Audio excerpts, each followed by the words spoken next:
Assalamualaikum warahmatullahi wabarakatuh. Alhamdulillahirabbil alamin. Assalatu wassalamu ala asyrafil anbiya'i wal mursalin sayyidina Muhammadin wa ala alihi wa ashabihi ajma'in, amma ba'd. Segala puji bagi Allah yang telah melimpahkan banyak nikmatnya dan rahmatnya kepada kita semuanya. Salawat teriring salam senantiasa tercurahkan kepada junjungan kita Nabi Muhammad sallallahu alaihi wasallam yang kita nantikan syafaatnya di hari kiamat nanti. Amin Allahumma amin. Ikhwani fillah yang dirahmati Allah Subhanahu wa taala. Sebagai muslim, sudah seharusnya kita memahami bahwasanya tujuan penciptaan manusia di muka bumi ini adalah untuk beribadah kepada Allah Subhanahu wa taala. Dan ikhlas menjadi syarat diterimanya amal ibadah kita di sisi Allah Subhanahu wa taala, di samping syarat lain yaitu sesuai dengan sunnah atau mengikuti ajaran Rasulullah sallallahu alaihi wasallam. Keikhlasan merupakan salah satu makna dari syahadat la ilaha illallah, bahwa tiada sesembahan yang berhak disembah selain Allah, yaitu agar ibadah yang kita kerjakan murni kita tujukan hanya untuk Allah semata. Allah Subhanahu wa taala berfirman dalam surat Az-Zumar ayat 2. A'udzu billahi minasyaitonir rajim. Bismillahirrahmanirrahim. Fa'budillaha mukhlishal lahuddin. Yang mana artinya, maka beribadahlah kepada Allah dengan memurnikan ketaatan kepadanya. Keikhlasan dalam ibadah ibarat ruh dalam sebuah jasad.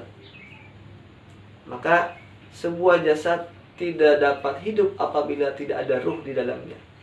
Begitu pula amal soleh yang kosong dari nilai keikhlasan, maka menjadikannya mati dan tidak berarti dan tidak membuahkan apa-apa. Ikhwani fillah yang dirahmati oleh Allah Subhanahu wa taala. Syakik bin Ibrahim, seperti yang dikutip oleh Abu Lais Asy-Syamarqandi dalam kitab Tanbihul Ghafilin, ia menjelaskan bahwasanya ada 3 cara untuk melatih keikhlasan dalam beribadah. Adapun cara yang pertama yaitu dengan memahami bahwasanya amalan yang kita kerjakan adalah atas izin Allah. Karena tanpa adanya kehendak Allah, maka manusia tidak dapat mengerjakan apapun dan manusia bukanlah apa-apa. Sehingga dengan pemahaman ini, manusia dalam dirinya akan hilanglah sikap atau sifat sombongnya. Justru yang akan lahir adalah rasa syukur pada Allah Subhanahu wa taala. Cara yang kedua, dengan mengawali setiap pekerjaan kita dengan ridha Allah. Artinya, meyakinkan diri kita bahwasanya amal yang kita sedang kerjakan itu diridhoi oleh Allah Subhanahu wa taala dan terhindar dari hawa nafsu kita. Sebagaimana pepatah Arab mengatakan, idza sadaqal azmu wa dawas sabil. Apabila benar niatnya maka teranglah jalannya.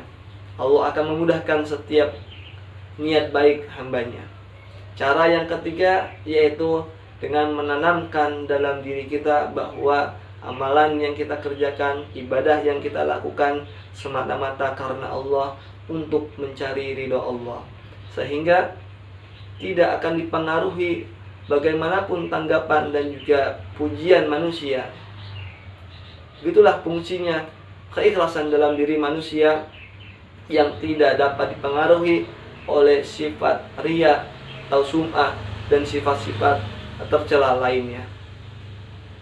Terutama pada kondisi saat ini, pandemi corona, yaitu adanya pelarangan ibadah di ruang publik, ibadah di masjid, dianjurkannya ibadah di rumah masing-masing. Bagi orang yang ikhlas hatinya, orang yang ikhlas, maka semua itu tidak dalam masalah dan tidak mengganggu kekhusyuannya dalam beribadah kepada Allah Subhanahu wa taala. 3 perkara ini marilah kita biasakan dalam setiap ibadah kita. Semoga kita dapat mengamalkan dalam setiap ibadah kita dan dimudahkan oleh Allah Subhanahu wa taala untuk ikhlas dalam beribadah. Saya mohon maaf apabila ada salah kata dan yang benarnya hanyalah datang dari Allah Subhanahu wa taala.